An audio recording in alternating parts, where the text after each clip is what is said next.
What's up, everybody? Welcome to the Agency Owners Playbook. I am Gil here with DashClicks, calling in from Fort Lauderdale, Florida, and I'm here with Adam from Web Funnel Express, calling in from North Dakota, right? North Dakota. Awesome. Okay, Adam. So just gonna go and get right into it. So the first question: what year did you start your agency? It's about 3 years ago, so 2019. I think it was at the very end of 2018, actually. Okay. So not too long, but not again too short of a time distance, but not too bad. What are your core service offerings? Right now, I actually have two companies that I kind of blend together.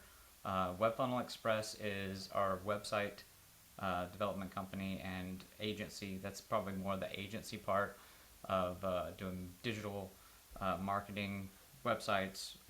We use all the DashClick services for SEO and paid advertising and that stuff. And then the other one is Dice Media, and that's my video production company. So we facilitate doing videos and stuff like that for our clients too. Awesome. So is your agency niche down? And if so, what niche? I know you kind of just went into that, but I guess if you can elaborate on that niche. We haven't really niched down per se. We have some niches that we kind of gravitate to, I would say. Mm. Attorneys, accountants, those we have, that's probably the ones we have the most of. But then, of course, we have some one-offs here and there as well. So we haven't strictly niched down, but we kind of gravitate to those accountants and attorneys. Gotcha. Okay. So what's the biggest struggle you've been experiencing within your agency when it comes to anything from scaling, from the prospecting process, anything that has to do as far as the struggle that you've seen as an agency owner? The biggest struggle is definitely there is a bottleneck with getting the fulfillment done as far as some of the website building and stuff that we are doing right now and the productions. It's mainly me and my partner, and we kind of outsource everything else. But here lately, I've been doing a lot of shoots lately. I've been doing a lot of the website building myself, and we're actually looking to expand to get some more people that we can just have them do the development side. And of course, we use DashClicks to do all the fulfillment of our digital marketing services. So that we got to take that more direction with our production and our website development too. Absolutely. So there's a struggle, you see a problem, you see a solution, you're addressing it, and you're Yep. going to overcome. Time, man. Time is the biggest resource, and we are out of it. 100%. So what do you think makes you stand out amongst other marketing agencies? Web Funnel Express. What makes you different? What we kind of identified as our QBR, our queen bee role, is our communication. We've taken over a lot of clients' accounts based mainly on the story I hear the most is I had somebody develop my website and then they launched it and I hadn't heard from them in like 6 months or a year. Like we never hear from them and we can't get into it. We don't know how to change anything on it. So we kind of based our whole uh, angle to a managed website package where we pretty much take care of everything for them and we keep our touch points going. So when we first onboard somebody, we are talking to them at least once a week on a very strict schedule until everything gets launched, and then we move to a once a month once they're in kind of full management mode.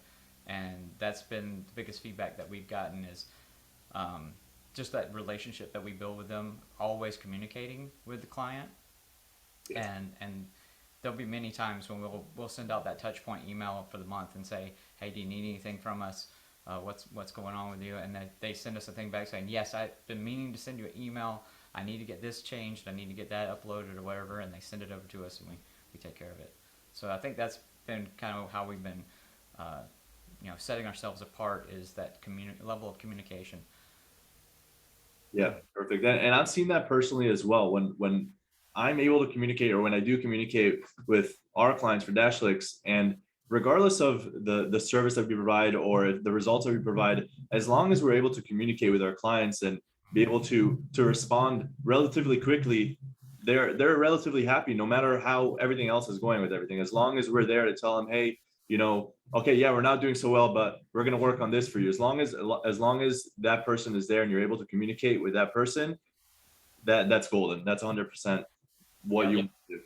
A good example of that is a client we've had recently that we gradually took over more and more of their services, and um, even the stuff that we were putting together, you had some pitfalls that we ran into, and we discovered there was malware on their site and stuff, and it was a big ordeal to try to get everything worked out for them. But the guy straight up told me, it was like, I thought about like dumping you for some other people because it was taking so long to get stuff done. But he's like, but you explained to me everything that was happening, and when we got on calls, like I always felt way better after I talked to you because I knew you were working on stuff. And it's like if you would have been like set it and forget it, you would have been out a long time ago. Hmm. So I mean that saved us a client by just keeping that communication going. 100%.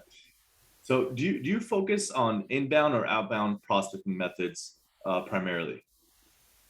Primarily inbound. We're not doing a lot of. We were doing like some cold calling and things like that for a little bit just to get started. But now, like I said, we're at that bottleneck right now where we're actually limiting our onboarding, just because that's where our bottleneck is right now. It's onboarding new clients. So we haven't been doing a lot of outbound marketing. It's been word of mouth, referrals, and things like that have just been keeping us going steady. So we want to change that and be able to scale here soon, but we gotta fix that bottleneck before we can do that. Perfect. Makes sense. So what's the number one prospecting strategy that gets qualified leads booked on your calendar daily? Um, the communication with our clients, we're constantly getting referrals from other people.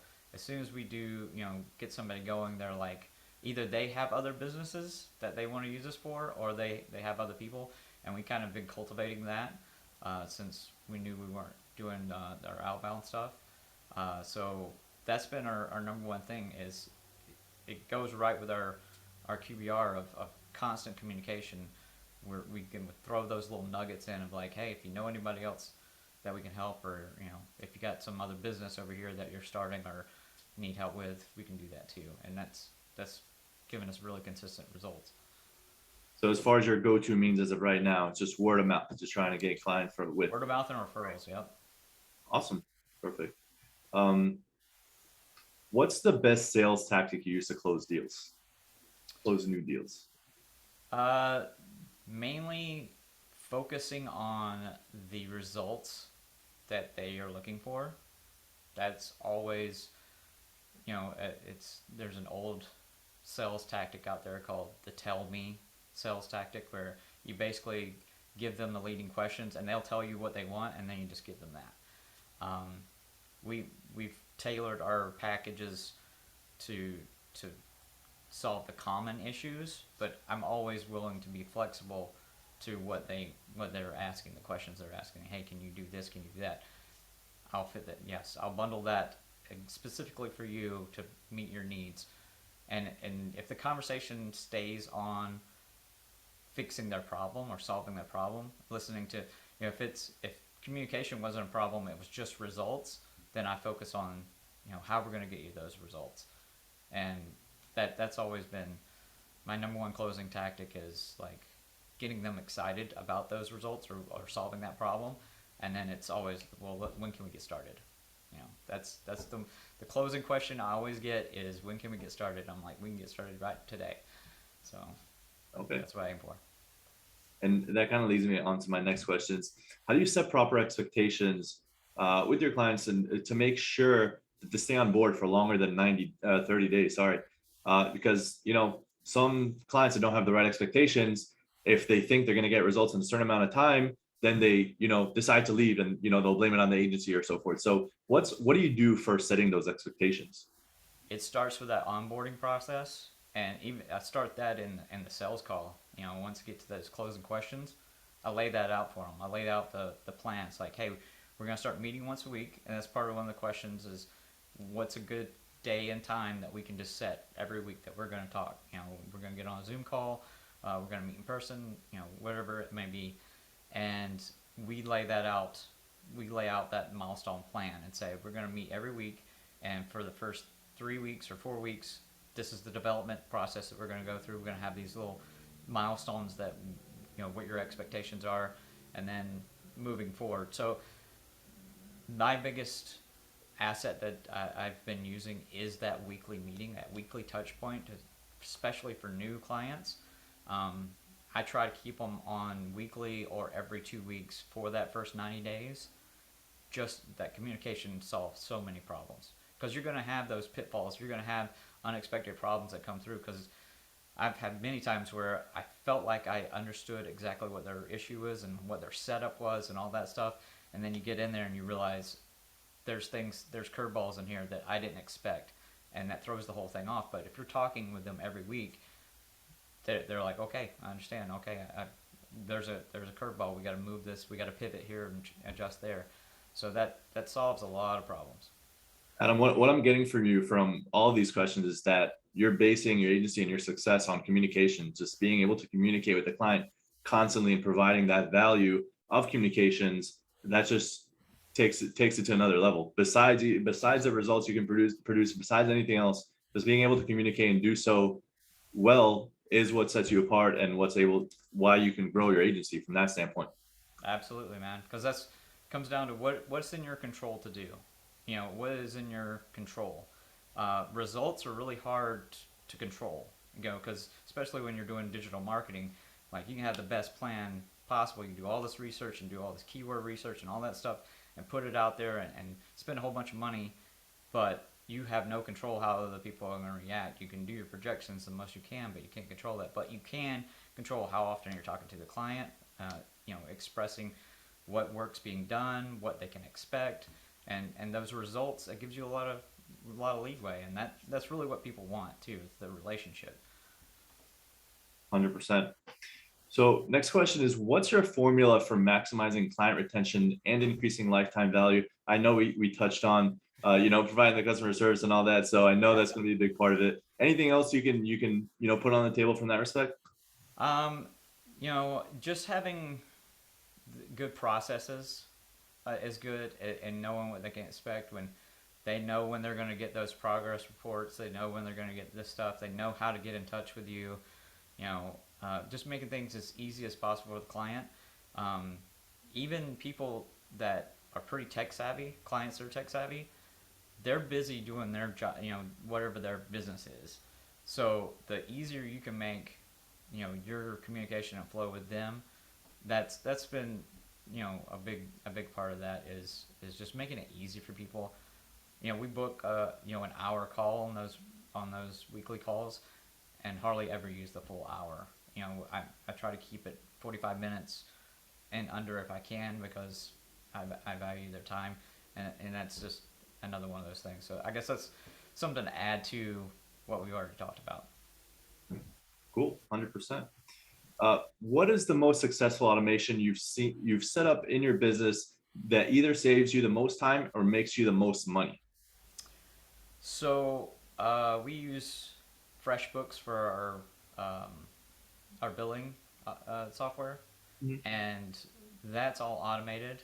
The process of getting people into the system and then being able to just work without having to worry about any of that stuff, that's been a huge part. The DashClicks stuff is very, very, very huge, and the fact that we use Slack to just kind of like do the communication that we need to do, and then I know the rest of it's going to be taken care of. The new DashClicks 2.0 has a lot of cool things in there that you can set up to automate. So I think having that back end stuff, and kind of the CRM side and the billing side, having that stuff taken care of so that you can just focus on the work. That's probably the strongest thing for us, mainly because we're not doing any kind of sales, some outbound stuff right now. So that's going to come into play too. I'm going to need a lot of automation for that. So Perfect. Okay. What is your monthly recurring revenue, give or take?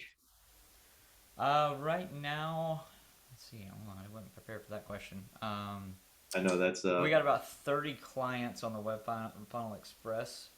and they range kind of all over the place. I haven't looked at where it's at right now. We just got done onboarding 3 more people, and then the Dice Media side, the video production side, is very much a fluctuation, because it's kind of a supplemental thing. I don't have monthly reoccurring for that, and then they kind of mesh together. So probably a better answer to it is we got about 30 onboarded clients that we have on monthly reoccurring programs, and then there's supplemental one-off stuff that happens Okay. throughout the month.